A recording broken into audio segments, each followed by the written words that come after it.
Je n'étais pas sur Toulouse, j'étais à Narbonne et je suis arrivé, ayant entendu l'information à la radio, je suis arrivé en début d'après-midi sur le site et à partir de la colline de Pêche-David, j'ai eu une vue plongeante sur le site et bien sûr j'ai marqué un temps d'arrêt, j'ai été effrayé par le spectacle que j'ai vu.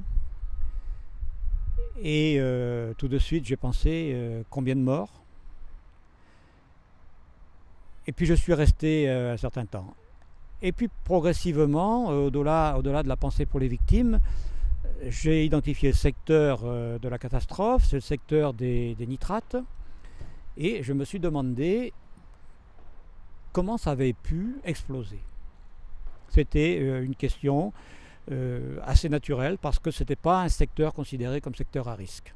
Moi je suis chimiste de profession et j'ai travaillé sur ce site pendant près de 20 ans et j'y m'y sentais en parfaite sécurité parce que je connaissais bien mes collègues, je connaissais leurs compétences, leurs qualifications professionnelles, les procédés étaient maîtrisés et le nitrate d'ammonium n'a jamais été considéré comme un produit dangereux. Alors à tel point d'ailleurs que mes 3 enfants, à l'occasion de leurs études, ont fait des stages dans cette usine et certains dans le secteur nitrate.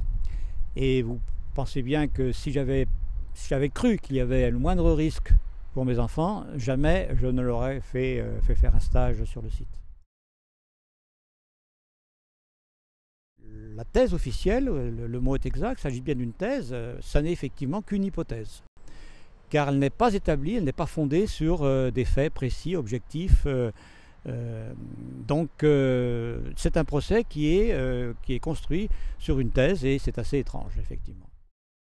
La police judiciaire a fait appel à des experts dont on est, au vu de ce qu'ils ont écrit dans ces rapports, on est en droit de se demander quel est leur niveau de compétence. Et pour ceux dont la compétence est incontestable, qu'est-ce qui les a amenés à affirmer des choses qui sont des hérésies techniques? Il n'y avait pas de chlore mélangé au nitrate d'ammonium et pour cela, en tant qu'ancien ingénieur de production de ces dérivés chlorés que j'ai fabriqués et au milieu duquel j'ai vécu pendant 3 ans, je peux vous dire que les raisons avancées par la thèse officielle sont des erreurs techniques.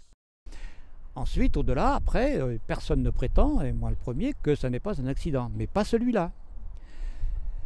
Alors après, il faut chercher. C'est un procès virtuel, c'est un procès assez ubuesque, puisqu'il apparaîtra, je pense, assez rapidement au tribunal que les causes ne sont pas établies. Et on voit mal comment le tribunal pourra établir des responsabilités s'il n'est pas convaincu par la thèse officielle, ce que nous pensons probable.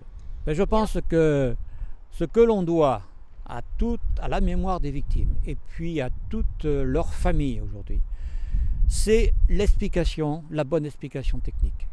À partir de là, je crois que ces personnes-là auront franchi une étape. Et nous, les anciens salariés aussi. Ensuite, la justice fera son travail. L'audience est ouverte. Bonjour à tous.